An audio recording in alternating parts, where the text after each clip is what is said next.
They are not using Class 68 engines in the depot overnight, as they said, although that took 20 months to get to that point. So that's happened. However, I think due to 20 months of conditioning, I am still waking up at just after 5 o'clock every morning. I think it'll take more than 2 weeks for me, my mental and physical self, to actually relax enough. It's been a very stressful time. But obviously, if they stop running that really noisy engine, which Mr. Staples admitted they're very noisy engines, overnight, between 11 o'clock and 7 in the morning is what they have said, we are going to get more than 5 hours sleep a night in the future. And that is a tremendous relief. Yes. And only having 5 hours sleep, you know, for such a long time, how did that affect you mentally and physically? And, you know, what are you expecting now that you can get more than 5 hours for that to do to yourself?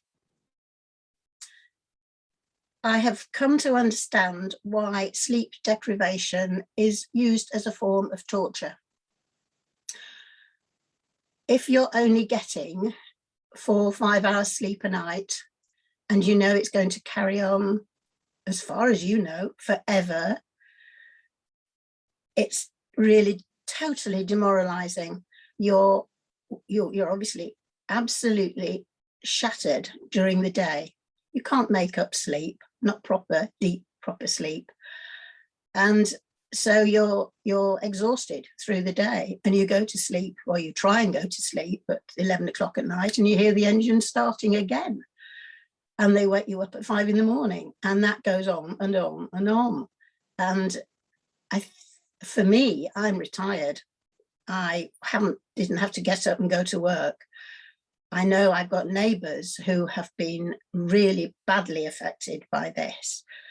To me, it wore me down so much that if it woke me up at 5 o'clock in the morning or 4:45, I would actually I just burst into tears. And I'm not a weak cookie.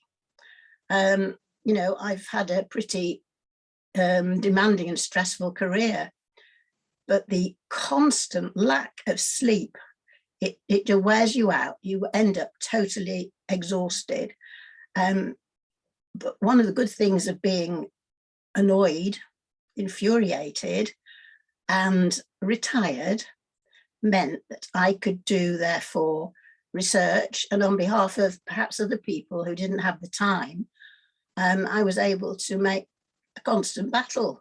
I informed as many people as possible about the problem and applied to as many people as possible to help. So, and you hope in our democracy that eventually you may get some common sense. But I found through my research that the law is very much on the side of the railway companies, dating back a very long way. In fact, when they first moved to the depot, they got what's known as permissive planning permission. So the onus is always on a local authority that has to give them planning permission. And there's very little they can do about it, even though common sense says you don't put a brand new train maintenance depot, which is going to operate overnight, in the middle of a residential area, especially not. And as a geographer, I could see it straight away, not at the bottom of a narrow, steep-sided valley surrounded by houses.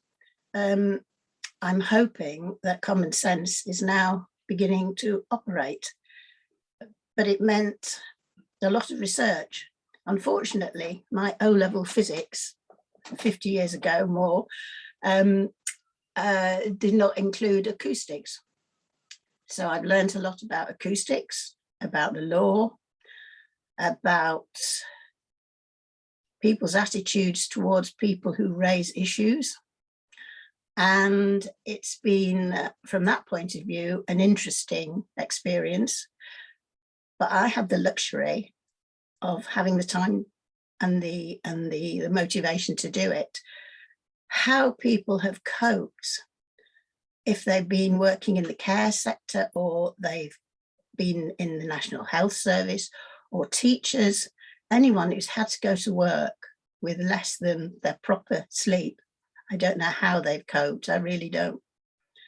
And as yet, I haven't had any announcement or apology from TransPennine. The most I've heard from TransPennine has been your last interview with Mr. Staples, the fleet manager of TransPennine. I've had a very straightforward, blunt email from TransPennine telling me about the operational changes. No apology, nothing. And I want to thank you, Karen, for following this up, because if you hadn't interviewed Mr. Staples and I hadn't been in a position to listen to him, I would not have heard anything about their apology. The fact that they consider the engines to be very noisy, the fact that they are apologising to the residents whose lives they've disrupted for more than 20 months. And I can understand the problem with managing to get, if you like, evidence of our complaint because of the COVID pandemic. But this started before the COVID pandemic. So we've been stuck in our houses, told to stay at home, and yet been subjected to this noise. It's not been easy at all. So now that these changes have, been in place and you can actually get more than 5 hours, then is there anything that you're looking forward to being able to do now? Is there anything that's going to change in your life? Well, hopefully, eventually, I'll be having a good night's sleep, and that will totally change my whole day. It's not just the sleep, it's the knowing you're going to lack sleep.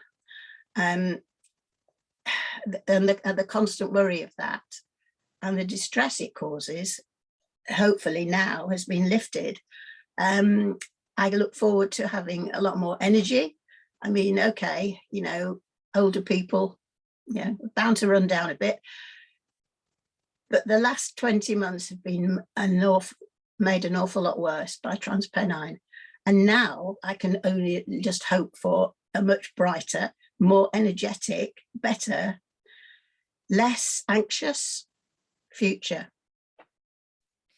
And in the lead up to last week, when you knew that the changes were coming, how hopeful were you, let's say on a scale of 1 to 10, that the changes were going to happen on the day that it did and that it would actually work? I had to accept what they'd said. And on the morning of that Monday, the trains were starting at 5 o'clock in the morning. And so several of us who communicate, who are suffering, said, well, are they going to stop the trains? Because this is Monday morning when they said, and they're still running them. However, they ran them out that morning, but they didn't enter the depot in the evening. So so that's when they stopped. So that's when we were thankful, and we began to, yes, we accepted that they would do what they said, because once you change a train, I mean, it's not easy, I can understand that. The whole system has to be, shuffled about and agreed. So once they said they'd do it, I understood that they would. However, we have only been assured by an email that they are going to stop Class 68 engines running in the depot between 11 and 7 in the morning. They are most likely, they're not going to leave a £7 million depot. They're not going to leave it unused. Mr. Staples has said that it's uneconomic to soundproof that depot. So if they use that depot for any engines at any time of the day or night, they will create noise. And if it's a noise nuisance, which it has been, then they can carry on making that noise. So if they start it up again and they cause noise nuisance, we will start campaigning again. And what are your thoughts at the fact that, you know, this particular train is now going to stop off at the train station instead? You know, the last time I spoke to Paul Staples, he said that the residents around that area get train noise anyway, because obviously the trains are dropping off passengers and all that. So do you think that the problems just moved on to the residents around the railway station? Yes, I do. They do get the noise. And for the last 20 months, once the engines had been started in the depot and kept running for as long as they like, 20 minutes, they then moved off into the station. They stood there for another 20 minutes. Well, that's the noise they're going to get. That is disruptive. The research I've been doing, wherever these engines have been left running, they have caused annoyance to residents. Redcar, York, all over the country. If they leave them running, and it's not a question of just switching them on in the morning, what they have to do is to run the engines, as far as I can work out. They run the engines, and then build up the pressure in the compressor, which activates and runs the brakes and the doors. So they can't run these trains without running, set off on these trains without running the engine for a considerable amount of time to go through all the safety checks and things they have to do. So the poor people who live around the station, who always have got noise, have these, as Mr. Staples said, very noisy engines that are going to be starting off before the first train leaves the depot at 5:34 in the morning, leaves the station at 5:34 in the morning. By putting 2 engines overnight in the station, as far as I can see, they're cutting down the length of time and the number of people they're annoying, but they're not solving the problem. These trains are too noisy to be prepared and run near residents and visitors in hotels nearby. No joy for them either. Anything else that you'd like to add or get across at all, Sue? It's been an interesting learning experience. I've learned a lot about acoustics, engines, compressors, rail systems, rail fora on the internet, very interesting, very knowledgeable people who work on the railways, sharing their expertise. I've made interesting links in the local area, fellow sufferers. I've been involved and had the help from my MP, Robert Goodwill, Councillor Richard Moore, my local weaponess councillor, the Environmental Health Department at Scarborough Borough Council, and especially actually Karen Planet Radio. Because if you hadn't pursued Mr. Staples and managed to interview him, I would not know a lot of what I've been talking about here, about him admitting that it was uneconomic to actually soundproof the depot, a depot that they said they had soundproofed nearly 2 years ago. They've been proved wrong, and you have brought that out. He's admitted the engines are very noisy, and there are various other things. And I think it illustrates why, in a more repressed society, the first thing that anybody in charge does is stop journalists reporting things. And you have managed to report something. In the wider world, this is a very, when you look around the world, this is a very trivial thing. However, small things lead to bigger things. And I have to say, your interview with Mr. Staples was a turning point for me, listening to that. And for that, I thank you and the radio company.